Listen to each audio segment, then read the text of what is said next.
Citoyens, bonjour à tous et bienvenue pour cette seconde vidéo sur le module de Dogfight de Star Citizen. On se retrouve aujourd'hui avec un gameplay un petit peu plus élaboré que la dernière fois. J'ai eu le temps un petit peu de me plonger dans le jeu, dans les contrôles, de comprendre un petit peu comment tout cela fonctionnait. On est parti du coup pour du Vanduul Swarm sur la map Broken Moon. Vous m'avez vu un petit peu hésiter avec Dying Star.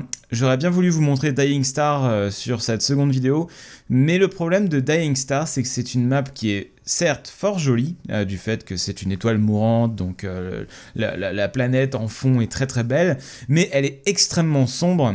Ce qui fait qu'on ne voit pas grand chose, et ça c'est un gros problème. J'étais vraiment pas content du rendu, parce que j'ai record déjà une autre vidéo sur Dying Star, et j'étais pas très content du rendu, du coup je me suis dit que pour cette vidéo un petit peu, c'est une vidéo qui va être un petit peu mes impressions après avoir bien joué quand même à Star Citizen sur ce module de Dogfight. Je me suis dit on va aller plutôt partir sur Broken Moon qui est vraiment la meilleure des deux pour moi, elle est vraiment magnifique. Voilà, je veux dire... J'ai juste à me taire, les images parlent pour elles-mêmes, la map est extrêmement belle, il y a des astéroïdes, il y a de la lumière, on a tout ce qu'il nous faut. On est parti du coup pour ce Vanduul Swarm avec la vague numéro 1, je suis toujours dans mon 300i, mon 300i équipé d'Omni Sky 6 et d'un Bulldog Repeater ainsi que de 2 lance-missiles, vous allez le voir tout à l'heure, je vais utiliser les missiles. On commence déjà à affronter le combat, ça ne veut rien dire. On commence déjà voilà sur le Scavenger, vous avez vu j'ai eu beaucoup moins de mal à le tuer que la dernière fois. J'ai compris pas mal de choses depuis la dernière fois, notamment le fait que votre viseur quand il devient en fait vert et carré, un carré losange, quand il se transforme de cette manière, ça veut dire que votre ordinateur de bord va calculer la trajectoire optimale et va pré-shot en quelque sorte l'adversaire. Donc si l'adversaire n'esquive pas trop, eh bien ça passe. Là vous voyez, je viens de détacher une partie de ce chasseur sight en lui tirant dessus, donc c'est encore une démonstration de la destruction et de l'état de gestion des dégâts dans Star Citizen qui est très poussé, qui n'est pour le moment pas très visible, visuellement c'est pas encore fou parce qu'on a encore des effets qui restent à l'endroit où il n'y a plus d'éléments sur le vaisseau, donc c'est encore un peu buggé mais c'est normal, c'est une alpha.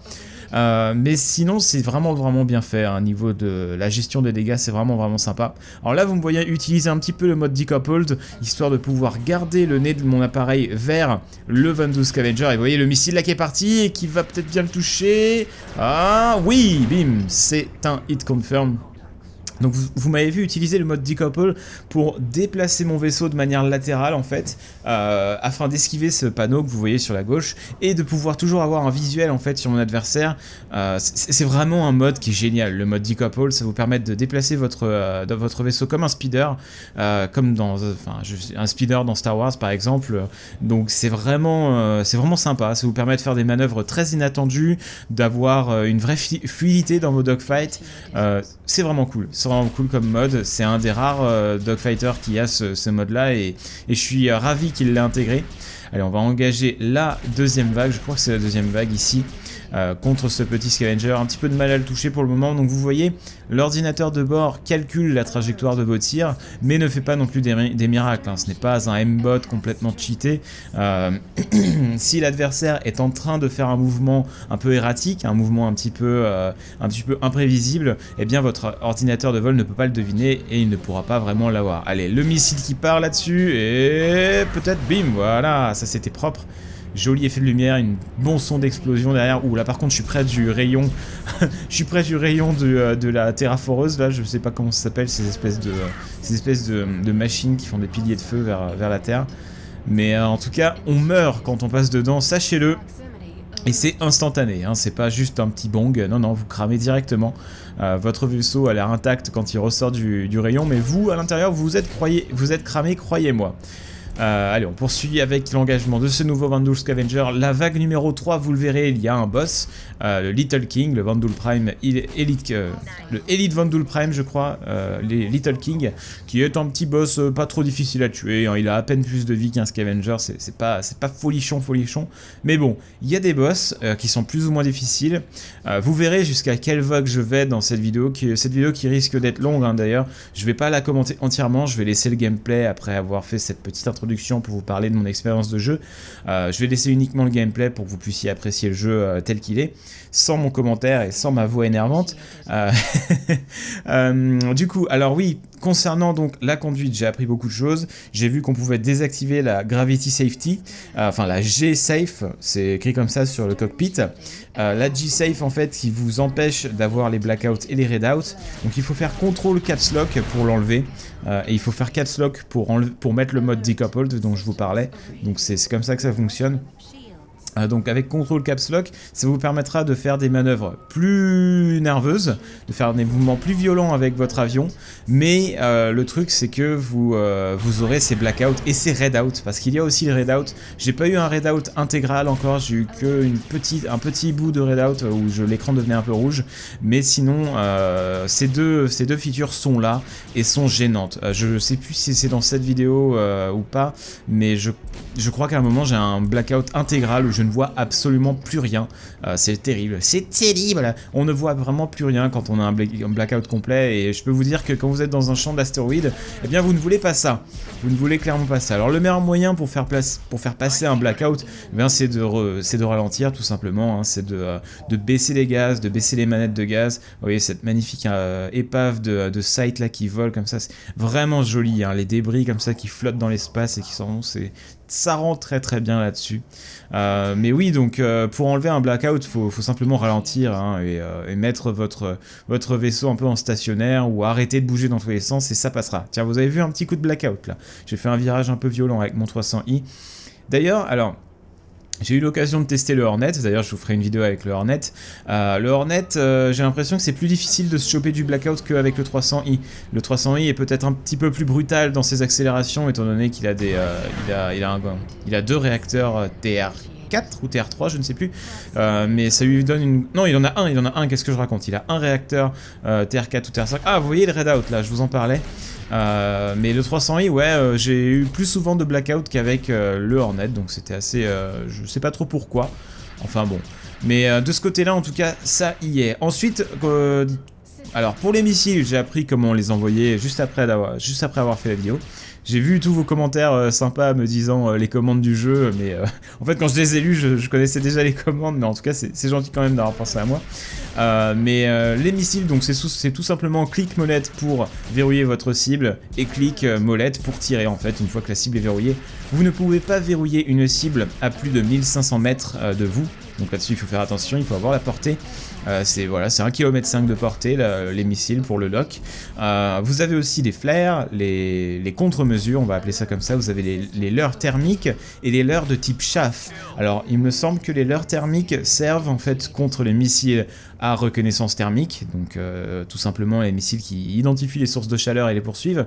Et les leurres chaff, je crois que ce sont des contre-mesures pour les missiles à guidage optique, mais je n'en suis pas sûr, c'est une supposition, parce que je sais qu'il y a ces deux types de missiles dans Star Citizen, donc ça m'étonnerait pas que ce soit comme ça que ça fonctionne. Ouh là, on a failli se manger ce Scavenger, ça a été chaud. Là, il y a la Carling qui m'est passé vraiment à ras du 300i, ça aurait pu m'arracher un aileron, faut que je fasse attention là-dessus. Parce que oui, vous pouvez prendre des dégâts avec les épaves des vaisseaux adverses, évidemment, ce sont des corps, hein. Ce n'est pas parce qu'ils sont morts qu'ils ne peuvent plus vous faire de dégâts. Faut faire gaffe à ça.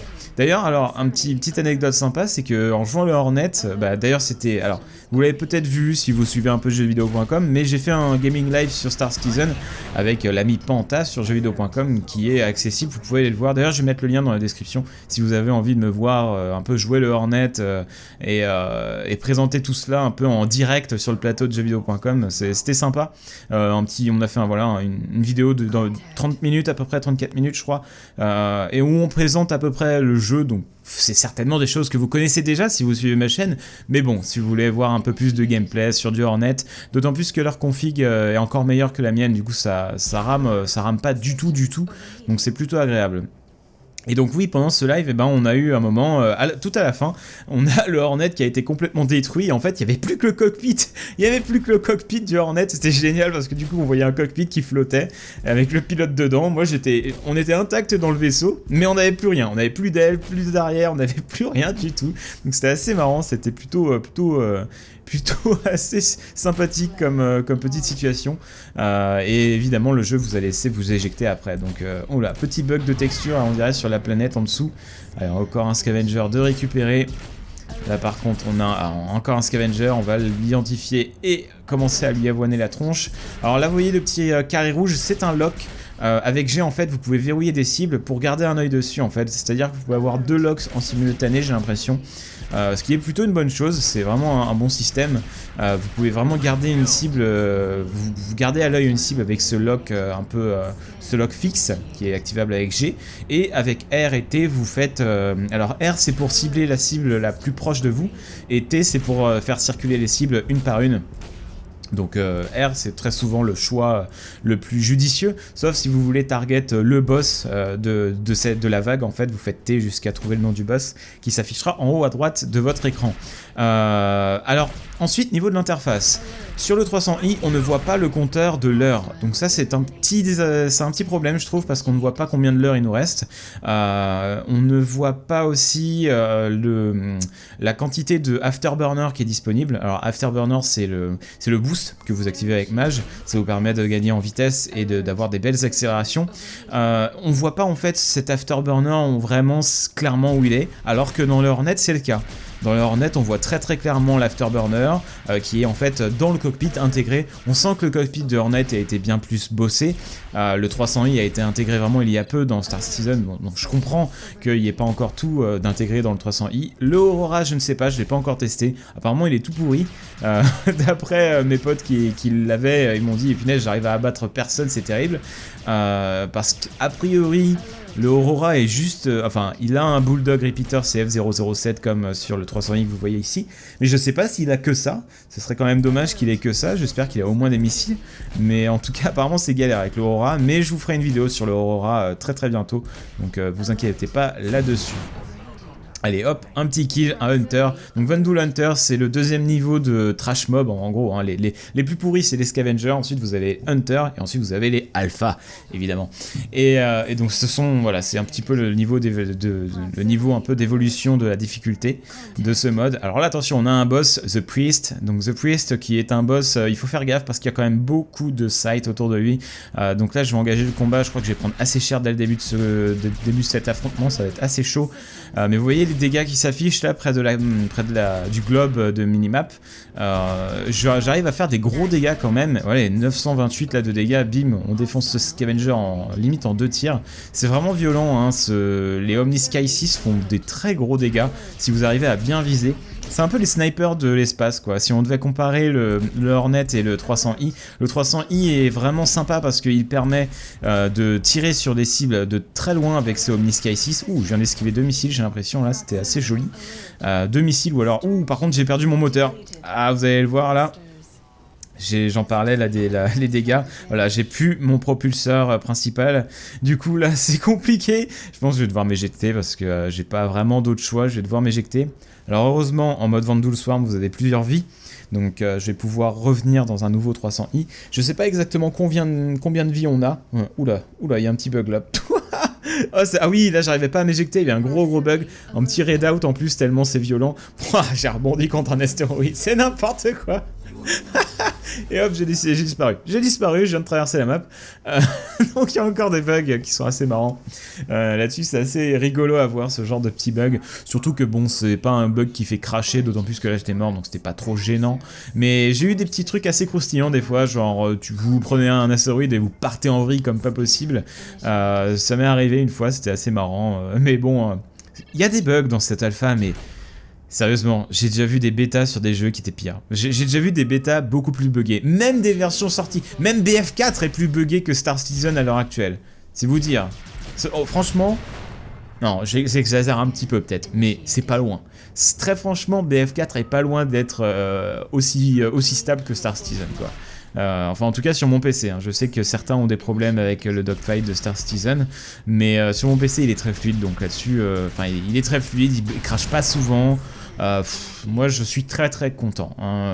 Après j'ai une bonne config, on m'a demandé ma config, donc j'ai une 780 GeForce 780, enfin de Nvidia en carte graphique, pas une TI, hein, une 780, j'ai 16 Go de RAM et j'ai un processeur i7 3770K ou X, je sais plus exactement la lettre après. Enfin bon, c'est un bon processeur, pas mal de RAM, une bonne carte graphique et surtout j'ai installé mon... Ouh, j'ai failli me prendre un astéroïde, là c'était chaud. Là j'étais en mode decoupled, là vous venez de le voir. Mode decoupled, il faut faire attention, ça peut être dangereux même si c'est très pratique pour pouvoir garder en vue votre cible. C'est dangereux au niveau des déplacements parce qu'on voit pas vraiment où on va. Faut regarder en fait avec tab, hein, vous voyez comme je le fais actuellement. Là, je contemple cette épave qui va se cracher certainement sur cette planète. Mais il faut regarder avec tab où vous allez hein, quand vous êtes en mode decoupled ou alors passer en caméra externe. Mais voilà, donc oui, concernant mon PC, j'ai une assez bonne config, mais... Enfin, vous allez le voir tout à l'heure à la fin de la vidéo, quand j'aurai fini quand je commenterai plus. À un moment, je tombe dans les 20 FPS parce qu'il y a beaucoup de chasseurs. Il y a quand même beaucoup de chasseurs sur une vague et du coup, là, mon PC galère un petit peu. D'autant plus que je crois que le jeu garde les épaves des vaisseaux déjà détruits. Donc, je pense que ça alourdit la charge processeur. Donc, c'est peut-être bien pour ça que ça rame un peu. Allez, un petit coup de blackout encore là parce qu'il y a une manœuvre un peu trop chaude. Hop, le lock du missile. Je sais pas si je vais l'envoyer. Ah bah non, ça suffit. Même pas besoin d'envoyer le missile, on bourrine juste au bon moment. C'est vraiment du timing, hein. C'est très important au niveau timing pour ouvrir le feu. Et hop, le missile qui est parti, on va peut-être avoir un hit confirm. Il faut suivre là, attention, attention, le missile qui arrive derrière. Et... boum! Ça c'était joli, c'était vraiment un joli kill, j'étais content quand je l'ai eu. C'était vraiment stylé, l'explosion juste à côté comme ça, c'est super classe. Vraiment super classe. Alors, les contrôles, pour en revenir rapidement aux contrôles. C'est pas parfait. C'est pas parfait, surtout sur joystick et manette. Mais sur joystick et manette, c'est pas possible. J'ai essayé de jouer, je suis un poulpe. C'est pas possible, je suis un poulpe. Je n'arrive pas à jouer sur joystick et manette, mais vraiment pas. C'est pas parce que c'est buggé ou autre, je pense que c'est tout simplement parce qu'il manque des contrôles en fait. Enfin, j'ai l'impression qu'il manque des contrôles sur certains setups de joystick. Un truc tout bête en fait, qui fait que pour moi, Star Citizen, j'y jouerais très certainement au clavier.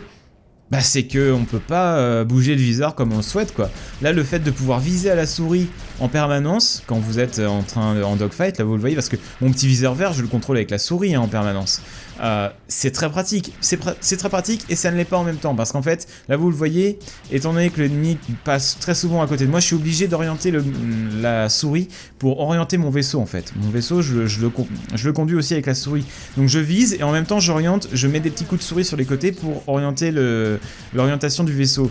Ce qui fait... Oh, ça c'est très intelligent comme phrase, ça, orienter l'orientation du vaisseau. Mais du coup, alors ça m'empêche de tirer en permanence en même temps que je déplace le vaisseau. Donc c'est une concession à faire, je pense. Après, avec CTRL F, on peut verrouiller le viseur au milieu. Et dans ce cas-là, avec la souris, vous orientez en permanence votre vaisseau. Parce qu'en fait, il y a une zone morte sur le contrôle du vaisseau. Vous avez un petit carré en fait autour du centre de l'écran dans lequel quand vous bougez votre souris, ça bouge uniquement votre viseur et ça ne bouge pas votre vaisseau. Et c'est uniquement quand vous dépassez ce petit carré au centre de votre écran que vous avez votre vaisseau qui va réagir en fait. Ouh, ça c'était un joli pick-up là, je l'ai bien chopé. Ce qui fait que du coup, quand vous êtes en train de poursuivre un mec en dogfight et qu'il tourne un petit peu autour de vous, c'est assez difficile d'orienter votre vaisseau et de viser vraiment et de contrôler votre vaisseau à l'endroit où vous voulez aller. Moi personnellement ça me gêne un peu, mais je commence à prendre le coup de main, en fait j'alterne entre CTRL F et le viseur. Là j'utilise pas trop CTRL F dans cette vidéo, depuis j'ai un peu plus progressé, je maîtrise un peu mieux la bête, mais voilà, là-dessus c'est un petit souci au clavier, ça me gêne pas trop, oh jolie explosion, ça me gêne pas trop non plus, j'arrive à m'y faire personnellement, je trouve ça génial de pouvoir viser avec les canons avec la souris, parce que personnellement je trouve que la souris c'est juste le contrôleur le plus précis qui ait jamais été fait, on peut pas égaler une souris en termes de précision, et du coup ça me permet d'être très précis dans vos tirs en dogfight sur Star Citizen, et j'aime beaucoup ça, je trouve ça très bien. Après, en joystick et en manette, eh ben on peut pas orienter ce petit viseur avec... déjà, on peut pas jouer avec la souris à côté, à la manette, sinon c'est débile, enfin c'est complètement injouable. Et du coup, vous pouvez pas orienter ce petit viseur, vous êtes tout le temps loqué au centre de l'écran, je pense, à moins que des gens alternent et tout, mais... Avec un joystick, ça me paraît très galère, à moins d'avoir un joystick qui a un stick sur le dessus, et avec le stick, vous pouvez orienter ce petit viseur, là-dessus, je pense que ce serait un bon fonctionnement, mais sans ça, en fait, eh bien, vous ne pouvez pas, vous êtes en permanence avec votre viseur au centre de votre écran, Alors voilà, moi personnellement c'est comme ça que j'ai ressenti. Si vous autres avez réussi à pallier ce défaut et à trouver un moyen en fait de bien viser en jouant au joystick et à la manette, dites-le moi, parce que pour le moment j'ai pas vraiment trouvé comment être efficace et être aussi précis qu'avec le combo clavier-souris. Donc là-dessus je trouve que c'est un petit souci de ce côté-là. Je pense qu'ils peuvent le régler personnellement, mais ça risque d'être difficile quand même, parce que arriver à avoir quelque chose d'aussi efficace et intéressant que le combo clavier-souris, rien que pour la viser avec les canons, sur un joystick, je vois pas trop comment, si ce joystick n'a pas de petit stick avec lequel on peut orienter ce viseur. Après, on peut imaginer un système de lock automatique sur les cibles qui rentrent dans ce carré. Ça pourrait être intéressant. Mais j'ai pas trouvé de lock automatique dans les commandes pour le moment. J'ai pas trouvé ça. Même la touche G lock ne verrouille pas votre viseur sur la cible. Donc, je pense que soit il manque quelque chose, soit j'ai pas compris quelque chose. Enfin bref, dites-moi dans les commentaires ce que vous en pensez, ça là-dessus. C'est pour le moment ma plus grosse réserve sur ce module de dogfight et la manière dont les vaisseaux se pilotent. C'est le pilotage à la manette et au joystick, voilà. Personnellement, je m'amuse beaucoup avec le clavier souris, je trouve que ça marche très bien, étant donné que j'ai appris à dogfight en fait sur Battlefield 2, hein, donc sur Battlefield 2 j'étais en permanence dans les airs, j'étais en permanence en JD sans F-35, j'ai appris vraiment, ouh la vache, les dégâts je me suis pris là, oh c'est chaud, mais j'ai pas perdu mes armes, mais oui j'ai appris à dogfight sur BF2. Depuis, du coup, j'ai toujours joué avec clavier souris et j'ai toujours trouvé ça plus naturel et plus efficace qu'un joystick. J'avais tenté de jouer au joystick quand je m'étais mis à Hawks. Bon, Hawks c'est pas ouf, hein, niveau, il n'y a pas besoin de beaucoup de skill pour jouer à Hawks, mais bon, c'était quand même du dogfight. Et bon, je sentais, en fait, j'y jouais, alors ok c'est sympa, mais je sais que si je jouais au clavier, j'aurais été plus efficace. Donc bon, là-dessus c'est un choix, je pense qu'il faut apprendre tout simplement à jouer au joystick, je pense que c'est surtout parce que je suis un noob au joystick et que je trouve ça nul, mais si on apprend au joystick, ça vaut le coup je pense, parce que d'un point de vue immersion c'est encore mieux. Mais là, pour le coup maintenant, je me sens pas prêt à passer au joystick et j'ai bien envie de rester sur le combo clavier-souris qui je trouve est plus efficace et vous laisse faire des choses plus intéressantes et plus de variété de mouvements en fait. C'est surtout ça qui me plaît vraiment avec le combo clavier-souris. Et surtout, pour un jeu comme Star Citizen qui aura une vue en FPS avec des combats FPS, eh bien de devoir changer de contrôleur en permanence, la